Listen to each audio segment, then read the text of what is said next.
Hello and welcome to a brand new year and a brand new edition of The Big C, your one-stop destination to demystifying all the commodity, crypto and currency trade.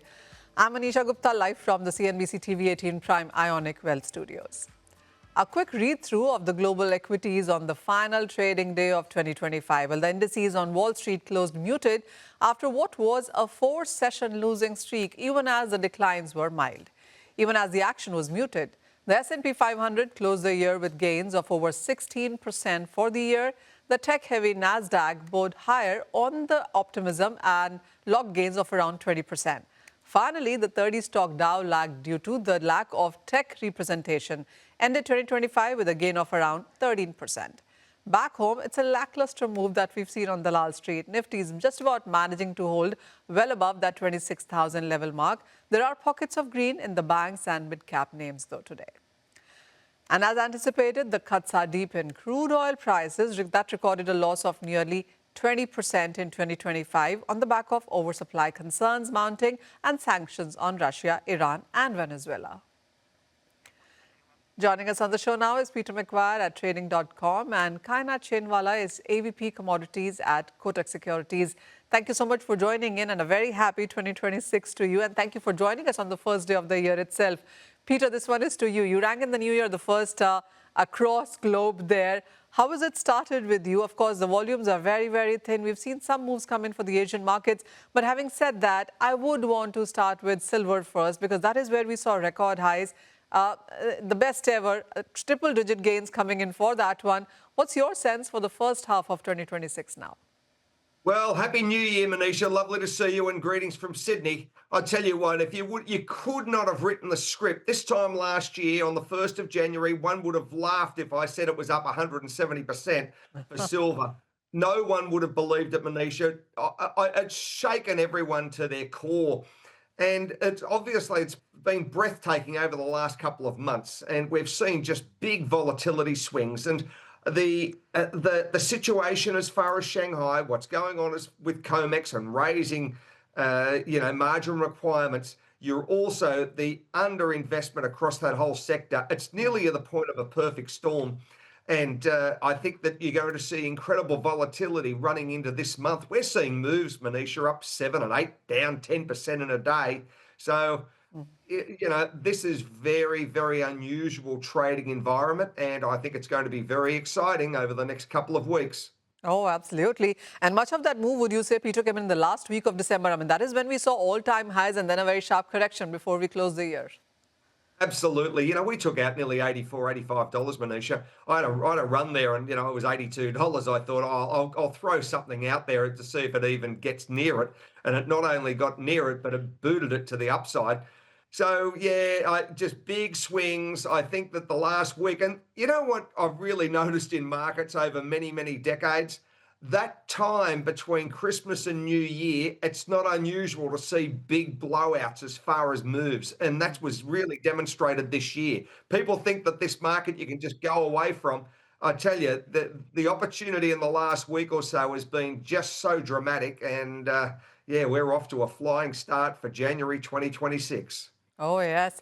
Peter, while the investors, of course, made a lot of money, what about the miners? Because all-inclusive cost of production for silver, the cheapest mines are perhaps at $15, the most expensive ones at $25, $27 an ounce perhaps, and we're trading at 70 and 80. So clearly it's been a great year for the miners.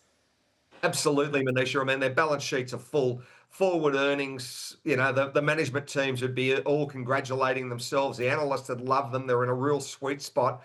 And as we know, your PE ratios, you're all looking as far as what's the forecast moving forward. And you just, I don't think it's going to be $71. That's the good sign. I think it's going to be significantly more than that over the next year. So that's the sweet spot across this whole sector. And it's a good time in a lot of ways, I'm sure, to be a miner across many of these different commodities. And don't leave copper out naturally. That's had a great move as well. Oh, yes, I'll come to copper, but what's your sense on silver now? The first half of 2026, what would you say the silver range could be at? I'm going out to $92 to $95 by the end of the month. That's the end of January, Manisha, and it could be there, I think quite quickly. If I'm going 6 months out, gee, that's I don't know, it's got to be 120. You'd have to say that because of the just, and that could be very conservative. So I know that's a big, bold statement, but it was a big, bold statement to say on the show a couple of months ago that was $58. It was a big, Yes. bold statement when I said 68, then 75, then 82. So yeah, I'm going out 120. And I haven't said that anywhere else before. We've had a long relationship together, and I'm going 120 by the end of June. All right. Oh, well, I absolutely agree, Peter. When you said to me on the show when it was trading at 50 and 55, and you said we'll close this year at 65, and then you said 75, and then you said 80. And well, yes, while have to admit, have to confess that I did not believe that we could be so bullish. But yes, all the levels that you kept saying in the month of December just kept happening as you said they would. Well, Kaynat, this one is to you, and Peter has really bowled it out with $95 to $120 an ounce of an expectation in the first half of 2026. What is your own sense when you look at the silver prices? Definitely, I think silver has been an outperformer. This has been a remarkable year for silver. It started with gold, and then silver took the baton, and it just outperformed. Right now, it's a clear demarcation, clear difference between the physical market and the paper market. The physical market is definitely flashing signs of tightness. As far as the deficit is concerned, we've seen that for the past 5 years. What happened differently this year was that it was highlighted because of the tariff concerns,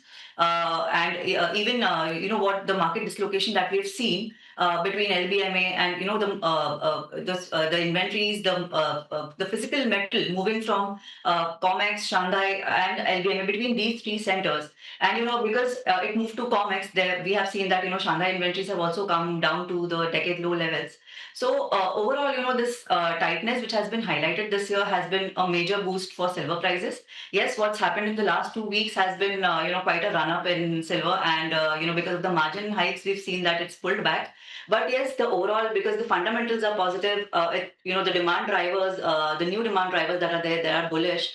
We are looking at renewable energy technologies, EVs, where silver is extensively used. So I do believe that yes, definitely 2026 is also going to be the year where silver might continue to outperform.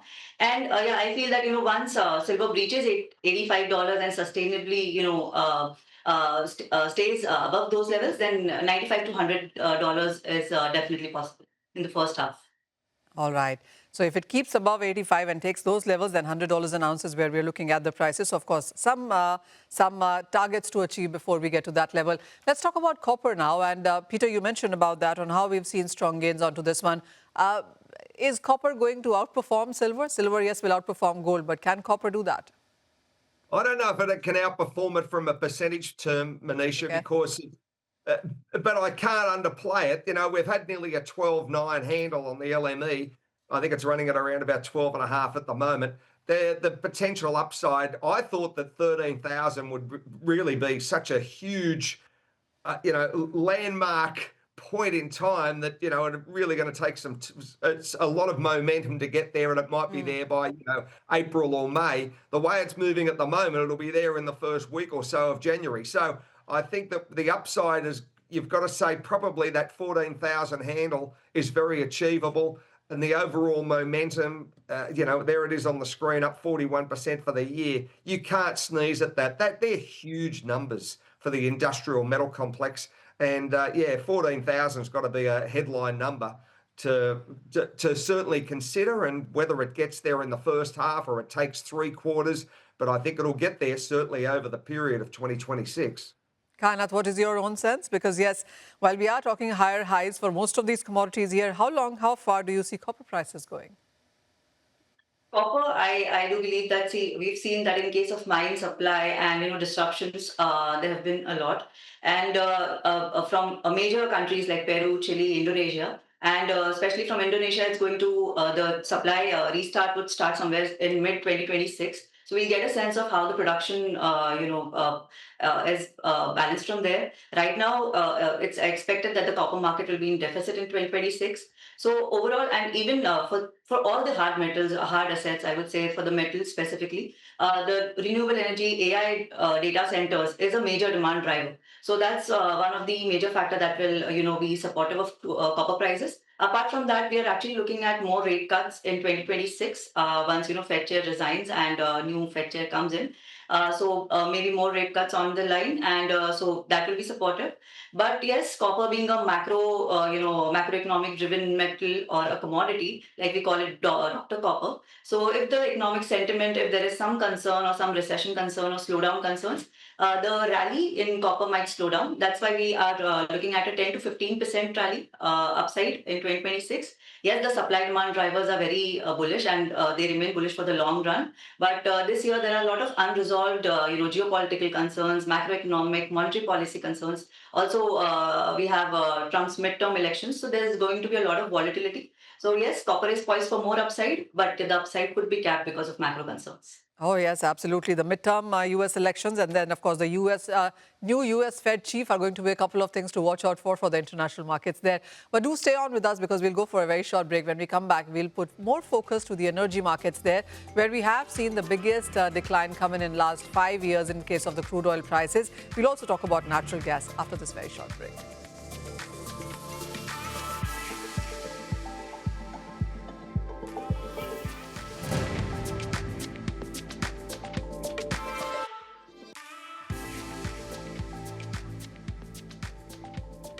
Welcome back. You're with us on CNBC TV18 Prime at Big C. Let's talk about the gold prices now. And Kaynat, we saw 52 all-time highs in a year, and we've seen gold prices gain up by almost 70% in the previous year.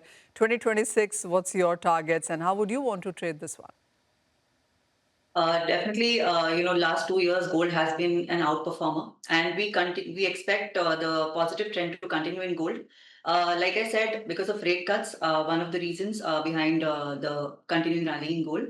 Other than that, also what we are seeing right now is a shift basically from fiat currencies to hard assets, and the central banks, are piling up on hard assets and to defend themselves from currency reserves or dollar-denominated reserves.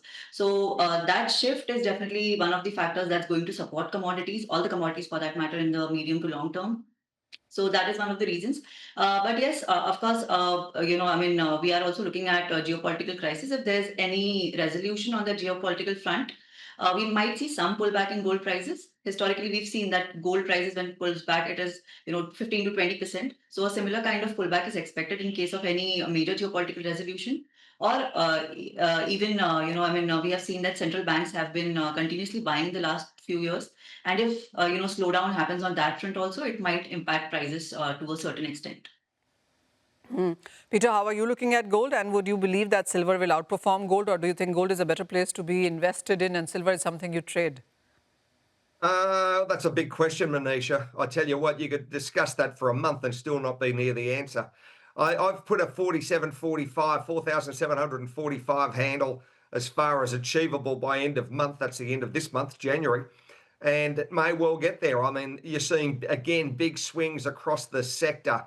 Gold's up, 4 and 5% moves and then washes out. So let's just see where it is by mid-month. But there's a lot of, I think, major components starting to assemble. And that is the big, beautiful bill comes into play today. You've got the Fed chair. We're understanding what Fed rate policy is going to be. You've got a US dollar index running at just over 98.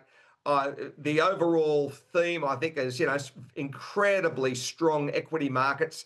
And the overall, I think, viewpoint is going to be gold up from here. Look, it might wash out. There could be some points there in time as far as geopolitical, but I'm still far more bullish than bearish. And I think silver will outstrip it again this year, Manisha, as far as growth percentage.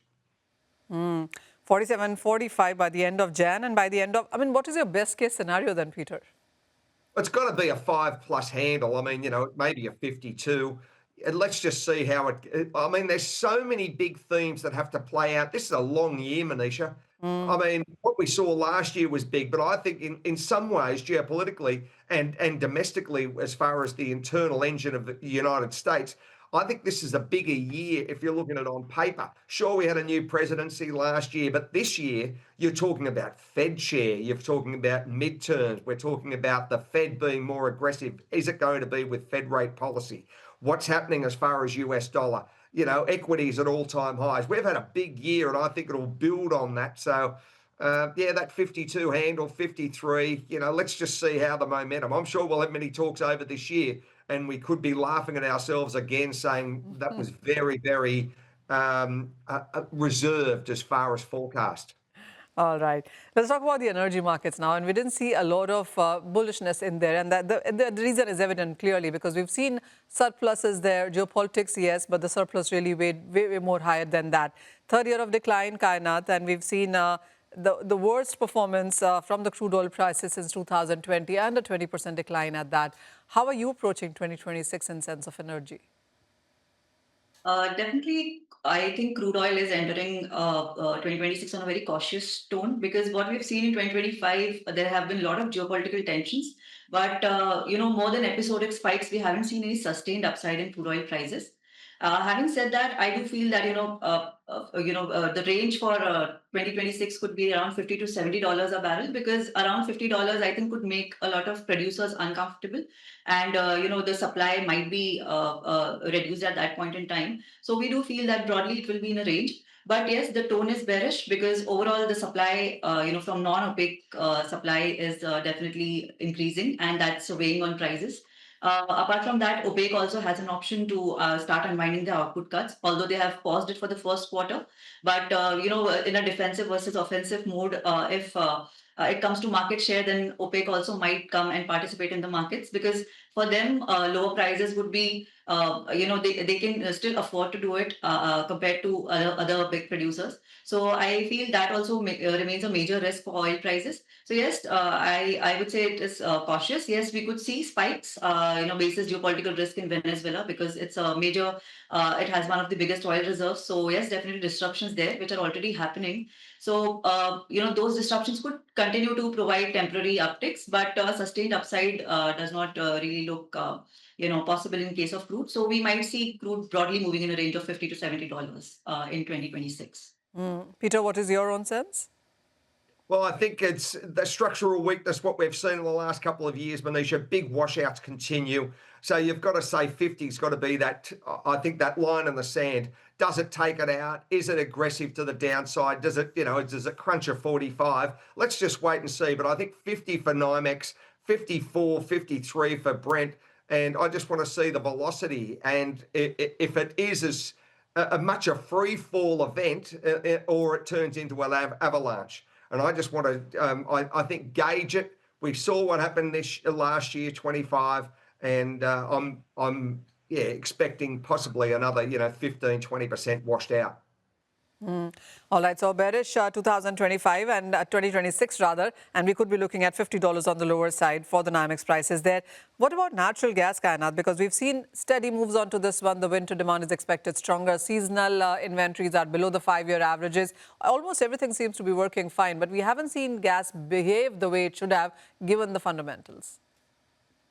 Yeah, because we have recently seen that it hit a high of $5.50 per MMBTU, and right now the prices have pulled back because in early December we were having harsh winter projections. Right now it's for January, early Jan, it's very mild, which is weighing on prices. Other than that, inventories, despite being the below 5-year average, it's still sufficient if demand does not really pick up. The only bright side for natural gas that's working in its favor right now, it's robust LNG export flows, which has been above 19 BCF per day. So that's positive. But yes, if the winter demand does not pick up, then definitely prices are, set for more downside, at least in the first quarter of 2026. In the long run, we do see that, because structurally LNG exports remain strong and there is a growing demand from data center for power demand, basically for natural gas. So that could be one of the triggers that could keep prices supported above $3.50 for the rest of the year. But yes, first quarter we could see some sharp pullback if winter demand does not pick up well. So the pressure or the bias is towards on the lower side when it comes to gas as well. But since we have you with us, Peter, and I would love to look at the currency markets as well. And this was yet another year where we saw big moves come in for currency. Indian rupee, for one, has declined by 5% in this year, the worst Asian performing currency as it has been. But it hasn't been a great year for the dollar index as well. We're down 8% and the bearish year in many in the previous ones there. How would you look at this year playing out for the dollar index, for euro and the Asian currencies? I'd have to say, Manisha, probably a 97 to 96 handle, and that'd be probably in the first quarter, maybe washed out to Easter. The reasoning is, as far as Fed rate policy, you've got a new chair coming into the Fed, and the overall softness as far as that US dollar index. So I think that will continue to have a little bit of a soft draft, downside to, as I said, 96, 97. I'm not expecting a 94 or a 93. Something would have to fall off the cliff. I mean, the US grew at 4.3% GDP for Q3. So that was strong numbers. The US economy, in a lot of ways, is performing extremely well if you're looking at equity markets. So I just think a little bit further softness as far as US dollar index. Let's keep an eye as far as Fed rate policy. And if they were to cut another 100 basis points out, then that would naturally strip out a lot of that warmth to the US dollar index. Within the Asian markets, Peter, we've seen the Chinese yuan do quite well, which is usually not the case. Yeah. Rupee and Chinese yuan do move in the same direction. But while the rupee has seen a sharp decline, the Chinese yuan is a good one in the last 3 years, the best actually there.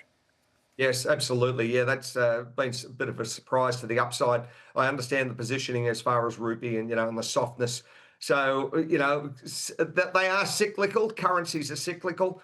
And, you've also got the other side of it, of course, with the Trump tariff policy and the impact that has to both India and to China. So, there are big themes playing out. Naturally, from a Chinese perspective, their stock market has performed extremely well over the last 12 to 18 months. You've only got to look at the CSI 300 on fire. So, and that's been very much the case across a lot of those Asian economies.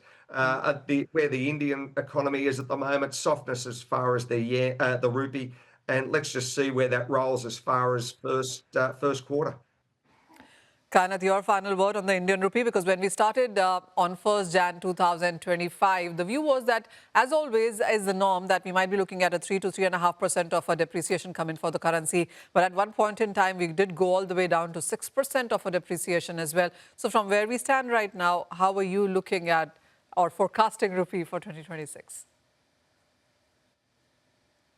I think for rupee, we see a limited depreciation from these levels towards 92, 93 levels. And I think RBI policy has been pretty, it's not been very, in terms of rate cuts also, they have been very, very conservative and held on. And right now, I think that their policy is definitely going to be supportive in the long run. And for rupee, I do feel that a limited depreciation from these levels could be possible in case macroeconomic concerns are there, and tariff-related issues are also unresolved as of now between US and India also. So I think that could lead to depreciation towards 92 levels. But yes, a very limited depreciation, and from there we could probably see a pullback. All right, that sounds good. Thank you so much, Kaynat and Peter, for joining us on the first day of 2026 and laying out on what it really could mean for various commodities and currencies as well in this year. Of course, it's going to be a volatile one. Both of you have told us on what the cues to watch out for in sense of events and statements as well. Expect you to join us, of course, many more times in 2026 as we go ahead and talk more about all of those commodities. But with that, it's all the time that we have on the edition today. Thank you for watching.